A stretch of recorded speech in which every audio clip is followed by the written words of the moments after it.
Hey everybody, episode 47 of the R&R Show is brought to you by Fun Again Games. And hello, Ruel, how are you, sir?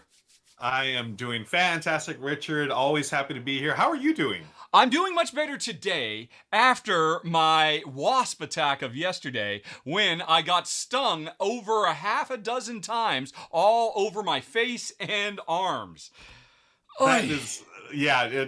You had shared the story a little earlier, and I'm still sort of like got the freaked out bit to it. I mean, I'm glad you're okay. Like, I feel like that normally would just like Oh, take you yeah. out for a day or a couple of days. I found out. I guess I'm not allergic, and I'm very, very lucky in that regard. And I'm very, very lucky to be married to a very prepared woman who heard me scream from half a city block away and was immediately by my side with cortisone cream and antihistamines. And I live to R&R another day. Nice, nice. Woo! Yes. Well, yeah. I'm glad you're here, and I'm happy to start talking about some games rather than a wasp attack. I think it's a lot more fun talking about games. But, I think so. Yeah. And before we get to that, there is one more thing to talk about. The fact that one lucky viewer of this episode of the show is going to be able to win a $50 gift certificate from Fun Again Games, sponsor of the show. And you might want to use that on some of the games we're about to talk about today. But, Ruel, how do they win? Yeah, friends, to win your very own gift card to Fun Again Games, what you're going to do is watch the episode, enjoy it, check out all the games that we're talking about today. It's very important you enjoy it. Your Yes, entry is gotta null and enjoy void if you don't have a good time. I don't know why. That's a terrible Yeah, caveat. it's going to be though. So listen for the secret word, and the secret word or the phrase will be spoken by either Richard or myself. And would you like to share what our secret phrase The is secret today? word for today is bowling. The secret word Bowling, is folks. bowling. Bowling. And So one one of of us us will is gonna say casually bowling. drop Yeah. bowling in the middle of a conversation while we're doing our top 10 countdown. It might be me, it might be Ruel. And whichever game is being discussed at that moment, you need to send as the subject of an email to contest@rahdo.com. And if you do that, you will be entered to win a $50 gift certificate, which can apply towards, games or shipping, all the rest of it. And should we tell why bowling? No, we should not tell why bowling. No. But we'll tell them where to find out why. Why bowling? Why bowling? Every Tuesday at 12 p.m. Pacific. Well, actually, not every Tuesday. Every last Tuesday of the month. Exactly.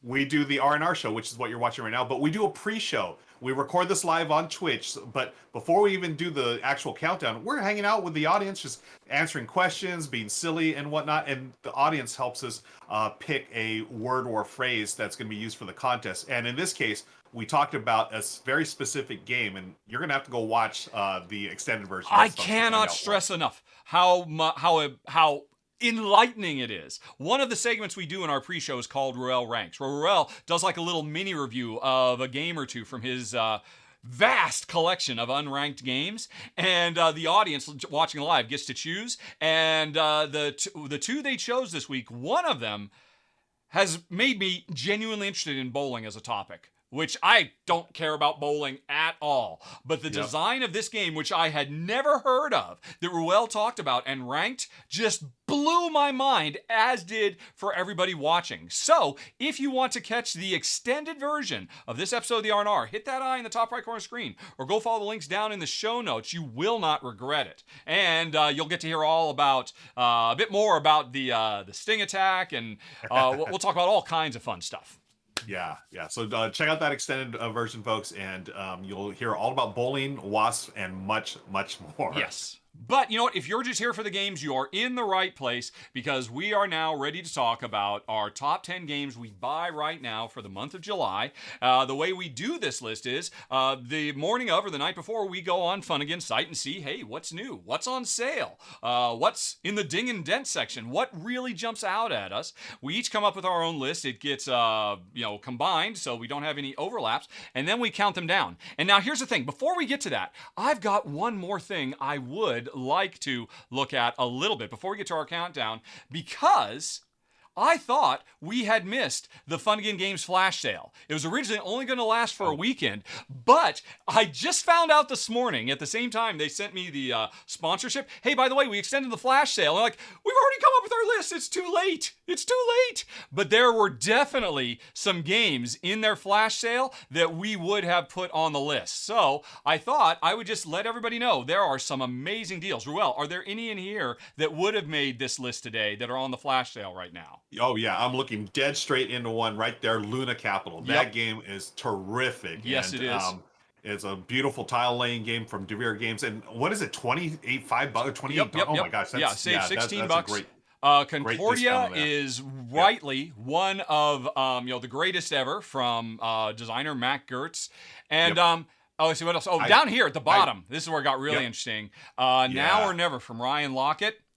Mm-hmm. Let me show you how serious I am about this. Cart. It's in my cart. I am this close to go time and picking this up because I've only played the prototype. I really want to play it. And Ruel, I need help because I am so close to getting the super deluxe upgraded metal car Kanban EV as well. Oh my goodness. I need to be talked off the ledge here because I want it so badly. How much is it? It's almost 200. And the thing is, I can't just do Now or Never because you get free shipping at 100. So what else am I gonna put on? I've wanted this Kanban so bad for so long. You're talking to the wrong guy to talk you out of the Kanban because I'm the guy that just backed the new Castles of Burgundy game found, which was over like $250. So I'm gonna say do the Kanban thing, but I'm gonna leave this for off screen. You're gonna have to wrestle with that yourself, my friend. Well, enough about that. Like I said, folks, the flash sale as of this moment is still going on. I think it'll be going on. I think it says now until supplies last. So definitely check that out. There were definitely some of them that would have made our list, but we made the list too early. And with that out of the way, Ruel, are you ready to go? Do you have our number 10 queued up? Yeah, I am ready to go. So I'm going to queue up our number 10 games that we buy right now. And this is one called Dice Throne. Yes. Now, this is a fantastic dice rolling game. And we're talking, you've got the OG one, Yahtzee, right? Think of Yahtzee and tons of theme, tons of different characters, tons of different ways you can roll these dice. And I'm excited because I've not played Dice Throne Adventures. Yes. Mm-hmm. Yeah, and there's all kinds of stuff on sale right now at Fun Again, and I'm glad that we found this because I want to play all this stuff. I've only played the original game a couple of times. I love it as a 2-player game. I love it as up to about 4. I played a 6-player game. Honestly, it was a little too long for what it was. Yeah, I could see that. The 2-player game is fantastic. I'm really interested in the Dice Throne Adventures. You said this was a cooperative adventure game, I believe? That is correct. It takes the, what do you call it? The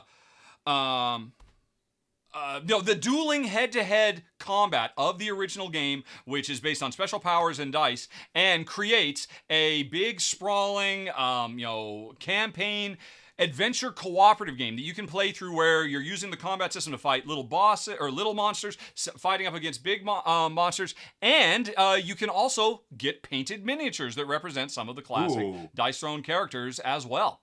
So that's all going on, and as I understand it, another thing that's a big deal, they've got amongst all their Dice Throne stuff, the exclusive from the most recent Dice Throne Kickstarter campaign. Which, if you missed that campaign, I think there were like some exclusive promos and whatnot, you cannot get if you didn't back the Kickstarter campaign unless you check this out. Nice. Yeah, so this is all stuff that I have not even, touched or played, so I am excited for that. Love Dice Throne, and that's why it's our number 10 games that we'd buy right now. Okay, folks, that is nice, but not quite as nice as number 9 on the list, at least as far as I'm concerned. One Card Wonder is definitely worth checking out. And I have to admit, I didn't really know much about this game at first. I'd heard of it, and I mean, I'll admit, just the title, One Card Wonder. Oh, making a wonder of the world, and it's one card? Okay, what does that mean? So I actually went yesterday and watched a playthrough of it by Heavy Cardboard, Edward and Jess, and I was super impressed by this. It looks really, really cool. The game comes with a big old bunch of tarot cards, and they represent different wonders, and each time you play, there's going to be a quick draft. Everybody gets one wonder they're working on. You have a collection of stuff that you need to build up, and then everybody gets another card that is like their, I guess they're kind of worker placement / set collection card. So everybody has 2 cards, but the One Card Wonder is what you're trying to build. And the game itself is a cube drafting game. You're pulling cubes out of a bag, trying to make tough choices about which ones do you keep for yourself, which ones do you put in a public square that other people can then grab using special powers and whatnot. And you're grabbing the right stuff to either build, piece by piece, brick by brick, your ancient wonder, or some of the special buildings you've got on your little worker placement board that will make certain powers you have, because this is a worker placement game as well, more and more meaningful as well. It is literally just I don't know if it's quite a micro game. It probably comes with more than 18 cards, which I think is the official definition of a micro game. But it basically comes with just a handful of tarot-sized cards, cubes, and some cool little obelisks that represent your buildings as you're building them, or they represent your workers, one or the other. But the gameplay looks really nice and crunchy, and yet it's a filler. It's a 15-20 minute game that'll just give you tons of crunch in a very, very short time frame. So a lot of bang for the buck in our number 9, the One Card Wonder. Wow, this looks super cool. I've never heard of this game. Oh, really? Yeah, everything you've talked about, that's everything I love about games. I love micro games that give you that crunch within like 15-20 minutes. So yeah, this looks fantastic. I'm super excited to check this one out. Sweet. Cool. Okay, let's move on to our number 8. And this one, yes, I feel like it's an underrated game, my friend.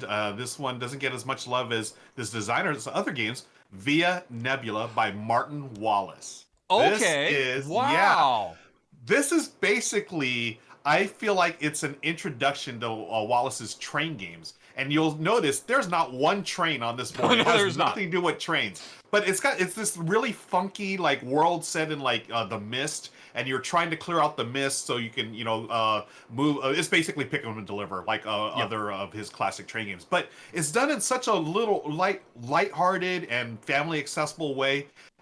You don't even notice that you're basically playing a train game. Mm-hmm. You're taking actions to lay tiles, or in this case, the little meadows or fields, and then you're gathering resources. And here you have to, connect the fields to the other resources so you can create those resources to fulfill the contracts that you have. I mean, folks, it is a train game, but they put this really funny theme to it. It's got super cute meeples. I mean, some of the best pig meeples I've seen out there, little piggles or whatever you want to call them. Super cute.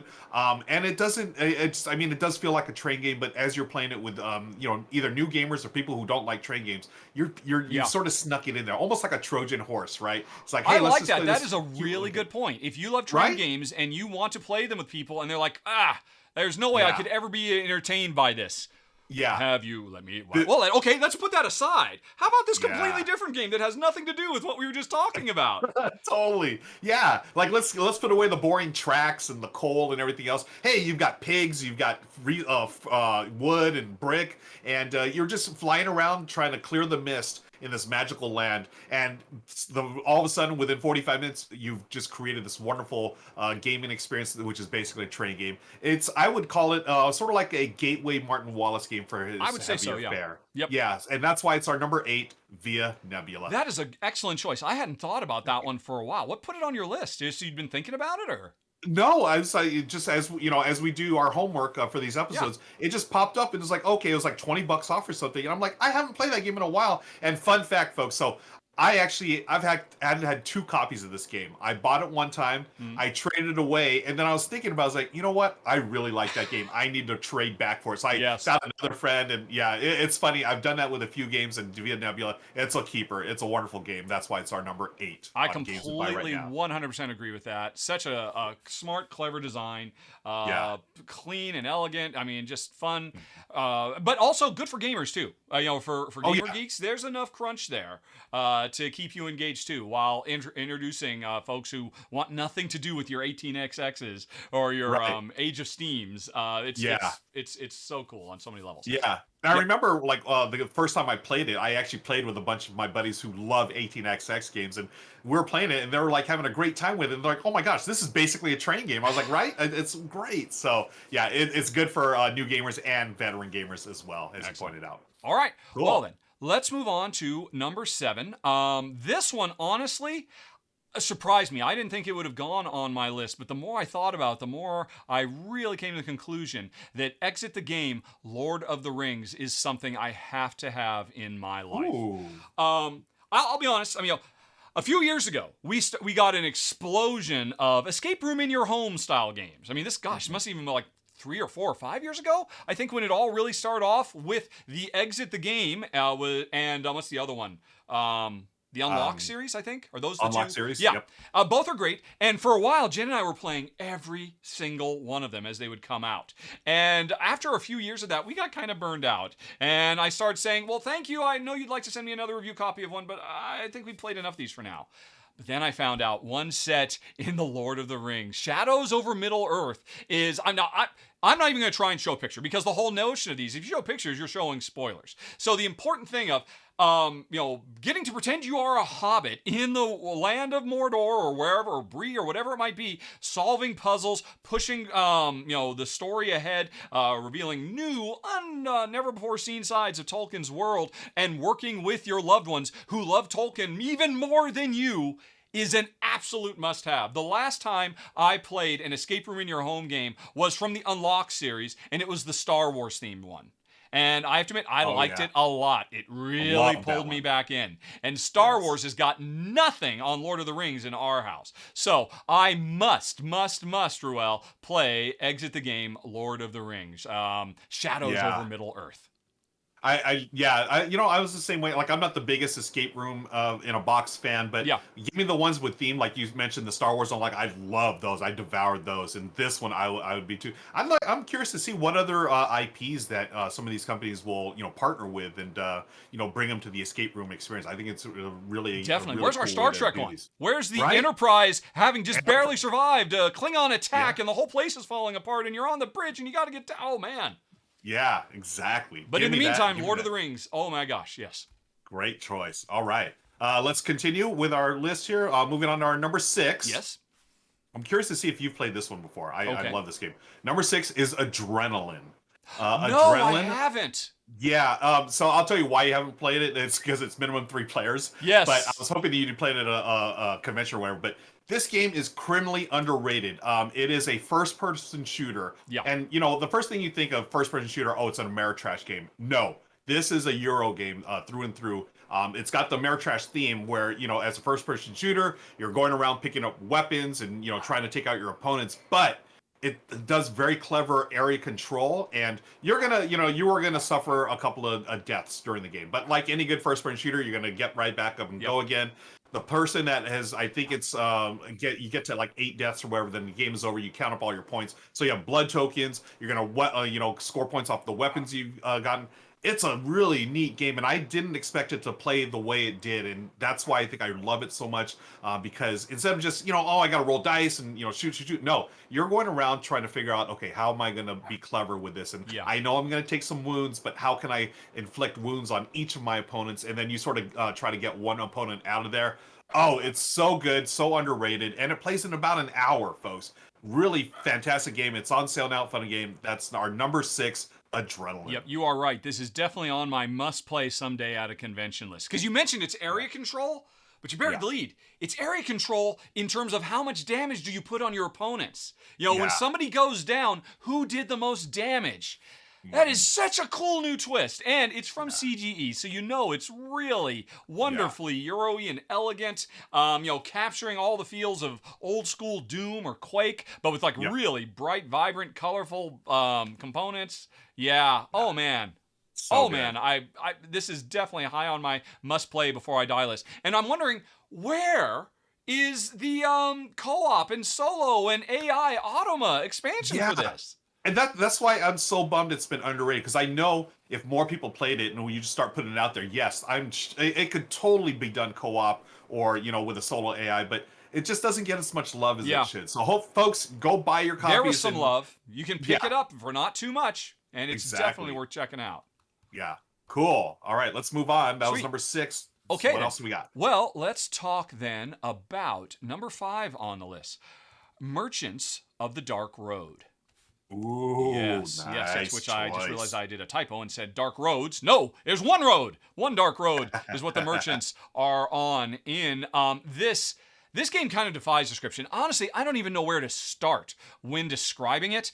There are so many interlocked mechanisms. It's from designer Brian Schuer, who is kind of an up-and-comer and who is known for always doing really interesting, offbeat, quirky stuff. It has amazing Andrew Bosley presentation throughout, but this is a very crunchy game. I guess more than anything else, you'd have to call it a rondelle game, because every round you've got these cool little, you've got your merchant wagons, and you're moving around the square of the city, moving a certain number of steps clockwise, like any good rondelle game, and then visiting one of the different places in the city. Every place that you could end at gives you two different buildings you could choose from, and you are trying to get the right goods, to fulfill the right contracts, to make the right people happy, and you're going to go around and around a certain number of times, trying to get your little personal grid of space filled up to the max, but also finding travelers who would like to hitch a ride in your caravan, because before too long, you're going to stop going round and round in circles in that rondelle, and instead you're going to hit the dark road, which means you're going to make a delivery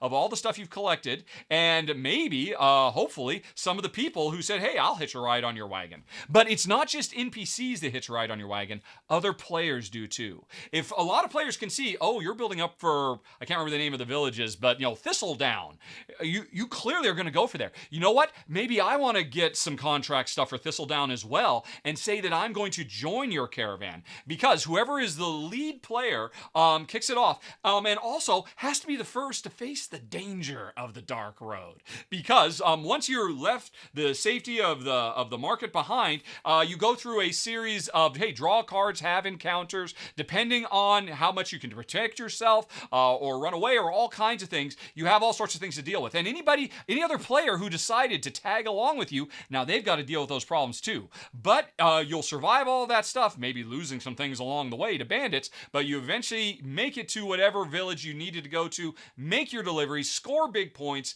upgrade like crazy. There are so many different ways you can upgrade in this game, and all of it is driven by this rondelle, and also a very, very cool cube management system where, not cubes, dice, where you roll these dice, you have them, and you start locking them into different action slots on your wagon, but then once you use them, they move up to another one, and you have to create this like little dice engine that's, you're always trying to juggle and make sure the right dice are in the right place at the right time.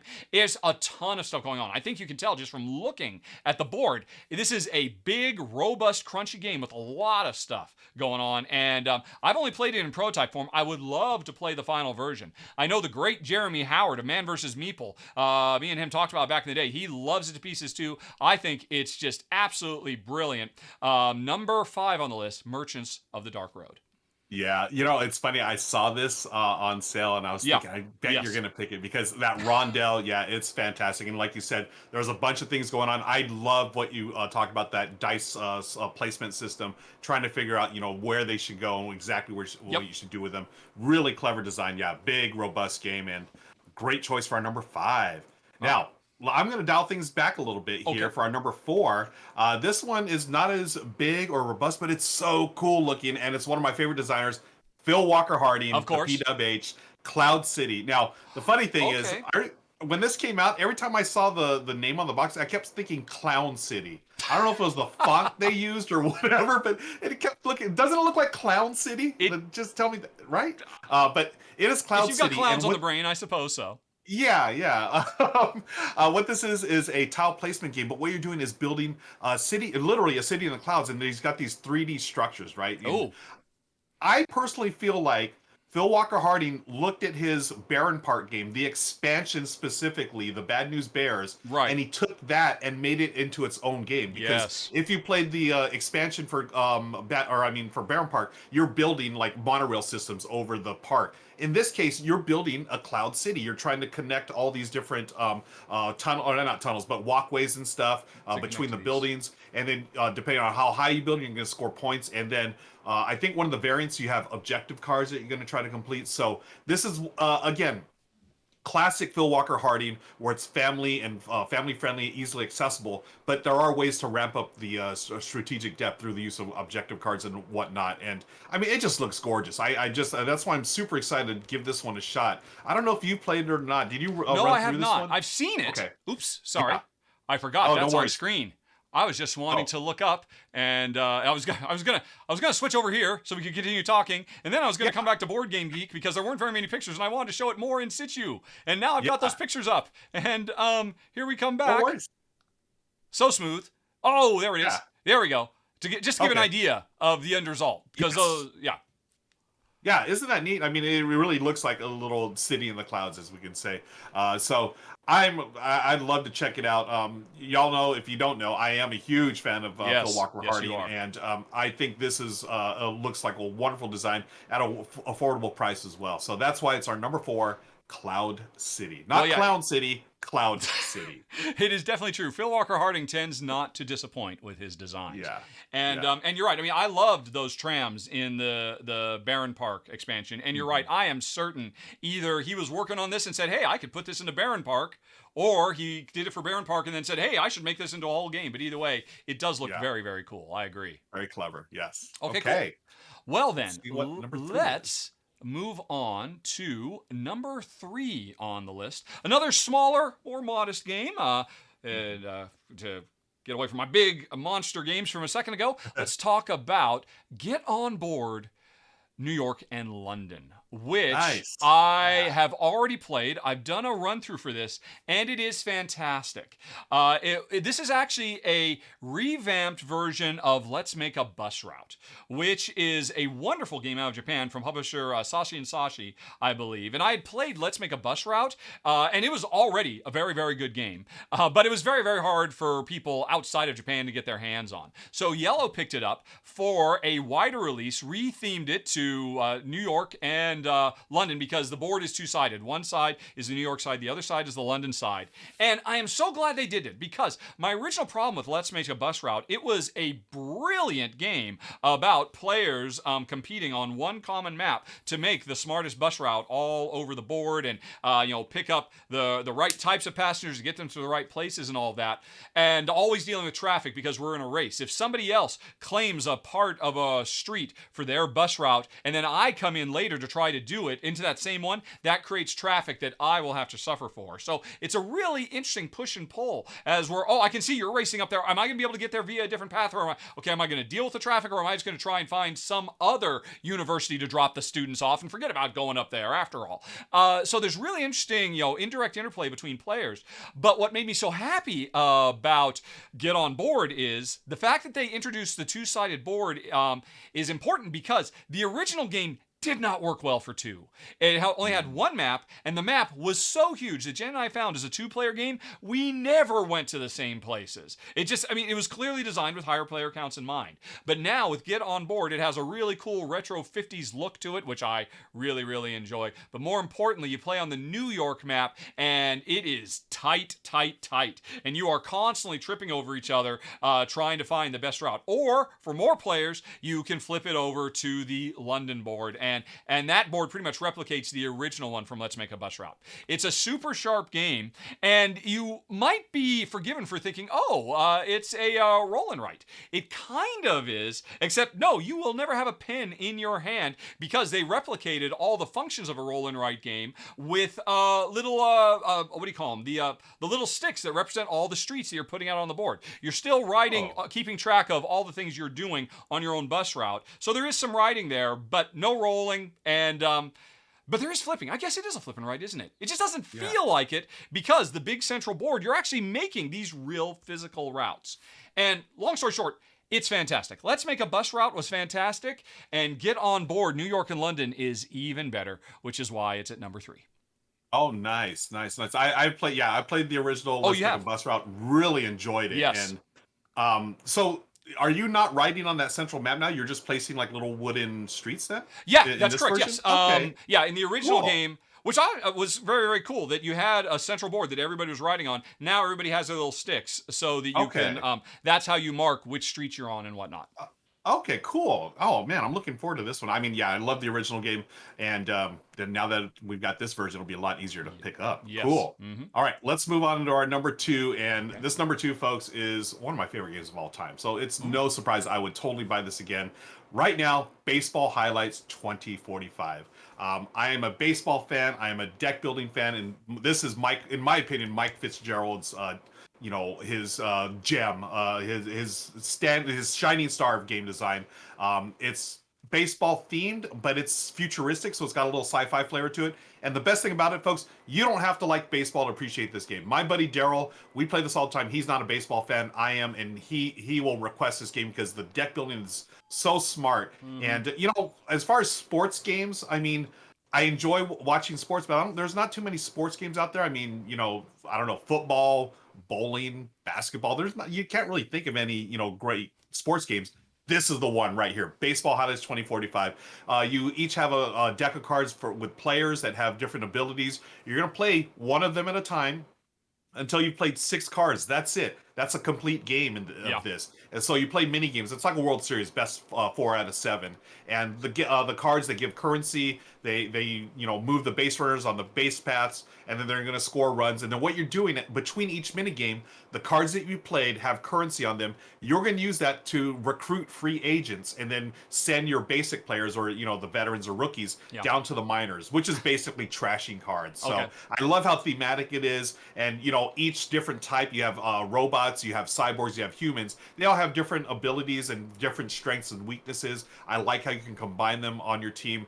I love everything about this game. I've played this game at least 50 times in my lifetime. I could play it 100 times more. I will never get tired of it. It's so clever in its deck building. The one thing I will highlight is when you play a card in this deck builder, there are instant abilities that trigger both for you and your opponent. So there's a constant back and forth. It's like a tug of war, and it's so cleverly designed, so smart. Again, even if you're not into sports or baseball, highly recommend our number 2 Baseball Highlights 2045. I honestly, I was going to say I'm not surprised it's on your list, but I am, because I thought for sure when I was looking through the list last night and I saw Baseball Highlights, the dice game, on this list. Oh, I thought for sure you were going to have to throw out its little brother version. Have you played the dice game? Can I amend my choice? I did not see this. I did not even see this. Yeah. I've not played this. I've heard people liked it, but I haven't heard much about it. I've got to play it, so yeah, I need to update my cart. So, folks, Baseball Highlights 2045 and the dice version is going to be our number 2. Just Baseball Highlights. Oh my goodness. The series. The series. Yeah, because you want some roll and write action too. Oh my goodness! Yeah. Wow, I did not know that was there. Great. Okay. All right, you just cost me $26. Thanks. My work here is done. But you cannot enter the contest, I'm afraid. Oh, darn. All right. Okay, cool. Well, we have one more on the list, the number 1, and this is one that, honestly, I suspect very few people have heard of. It's definitely, it is the definition of flying under the radar. Ruel, when you saw it, did it pique your interest? Pocket Master Builder? Oh, I didn't see that. I've heard of this game, but I did not see this. Oh, interesting. Yep. Okay, yeah, talk about. Oh, I can't wait to hear what you say. Oh my gosh, this game is so good. Now, unfortunately, there's no pictures. So, let me go over and jump over to my video of it. There we go. And, I'm just jumping all over the place. There it is. I recently did a solo run-through of it for backers of the show on Patreon and members on YouTube. It has a great solo game, but I really fell in love with this, playing this with my wife as a 2-player game. It is from, I might get his name wrong, he's a relatively new designer, Wei Min Ling. I believe that is correct. And prior to this, he has put out 2 of the best games I have played in years, Walking in Burano and Walking in Provence. Walking in Provence made my top 10 of that year. It was so good. Whoa, and cool. This is his 3rd game. And on the surface, this looks like a really simple basically, it's a deck of cards and some cubes. That's what you get. And oh my gosh, it is literally, hold on a second. Yeah. Oh, folks, I love Walking in Burano. This is what you get right here. Oh my gosh. I've got it just off camera. I love this game so much. It's basically a super tiny portable pack. I should not have pulled my ear out because now I can't hear you talking. I went off script very quickly there. Oopsie. No worries. I was just talking about how much I love Walking in Burano. So this I'm excited about. Yep. Yeah. So it's a solo or a 2-player game. Only those player counts, which means it's perfect for us. And we are all competing to be the most influential in helping build up this particular city. When you set the game up, you've got a line of walls that will hold off the invaders. And then on the left side and the bottom side, you've got really prestigious buildings you'd like to build. But at the beginning of of the game, nothing is built. You've got a handful of cards, and these are multi-use cards. When you play a card out to the grid, what you're doing is you are defining a building spot for a chapel or a watchtower or an inn or whatever it might be. And you're saying, hey, someday one of us, me or you, since we're playing a two-player game, might ultimately build here. So when you put that down there, you can then put some of your cubes. You have a finite number of cubes that represent your workers. You can put them on the corners. And if you are able to jigsaw puzzle your pieces together such that the sides of the cards have matching colors, that means if you put a worker in those matching colors, you get double yield from that worker. If you can't put them together, if you can't quite jigsaw puzzle together it quite so well, you'll get lesser results from them. But what you're doing is, over the course of the game, putting these out, basically building worker placement spots as you go. It's not only is it a multi-use card game, it's a multi-use worker placement game, because we build the worker placement board as we go, but that is also a representation of all the buildings we can build that we need our workers to do. There's a lot to get your head around in this game. And at first it seems so simple. It has a really simple turn structure. Play a card, put some workers on it, and then potentially you can use those workers or workers you placed in a previous round to gather the resources to build that or some other card somewhere, and then claim the points for it. On top of that, there's other things we're going for too. We're trying to be the first to fill in rows or columns, but only if we've managed to get our defenses up. Because if an invasion comes, you want to have invested such that, oh, I'll get the reward from the king for actually fighting off the invaders. And if you can see, and I can see you haven't done it, I'm all the more reason wanting to fill up a given column rather than filling up more rows. But I might want to fill those rows up instead, because ultimately you want to get the right buildings in the right positions, because there's positional bonuses for having things next to other things or things far away from other things. There is just a ton to consider with every single turn. And the longer it goes, this is one of those games, it just gets crunchier and crunchier, like, And it's also very interactive, because we're not building our own little fiefdoms here. Each player is contributing to this one common thing. And I might have been trying to save up to build that watchtower, because I just finally got the last stone I need, so that I can get my level up before the invasion happens. But then you sneak in there and build it first. I'm like, oh, what am I going to do with all these resources now? Because we're running out of time. It's a super sharp game. It's also a lot of fun solo. If you're looking at this on screen, you're seeing a lot of cards face down. That represents the solo AI who just takes offline certain buildings you might want to build. And so it gets tougher and tougher to find stuff for you still to build. So it's great solo. Wow. It's great two-player. It's a fun, fast-playing game. It was, I think it made my wife's game of the month last month, the first time we played it. And I really fell in love with it hard, too. And, I mean, nobody's heard of it. But, hey, meanwhile, back over here at Fun Again Games, you can get it for $10.99. If you like resource collecting construction strategy for one or two players, and you're looking for something that just has a different vibe than anything else out there, you might want to check out number one on the list, Master Pocket Builder. All right. Wow, great choice. I totally want to play this game now. That sounds wonderful. The whole building the workers placement spots, and just thinking of the designer's previous game, Walking Burano. I love that game, and this looks fantastic. Cool. All right. Well, then, folks, that is it. And we have a question for you. Did you hear one of us say the secret word? What was that secret word again, Ruel? It was bowling. So one of us said bowling. And what you're doing is sending an email to contest@rahdo.com, not with the word bowling, no, but the name of the game that either Richard or myself spoke during that time. So send the name of the game, and you'll be entered to win that $50 gift card from Fun Again Games. Which, as you saw, would be able to get you a few games off of this list, quite frankly. 5 copies of Master Builder. Yes, there you go. Yeah. Share with all your friends. Right, well, then that's it. Another one. In the can, as they say. Yeah. And Ruel, thank you very much for joining me. Those are some excellent picks. This month I tended to be the cult of the new, and you were the cult of the classic. I think that worked out really nicely. It did. A wide variety of good stuff today. And so thank you. Thanks to everybody who watched and comments and supports the show. And finally, thanks to sponsor the show, Fun Again Games. Have a very, very nice day, everybody. Talk to you later. So long. Bye-bye.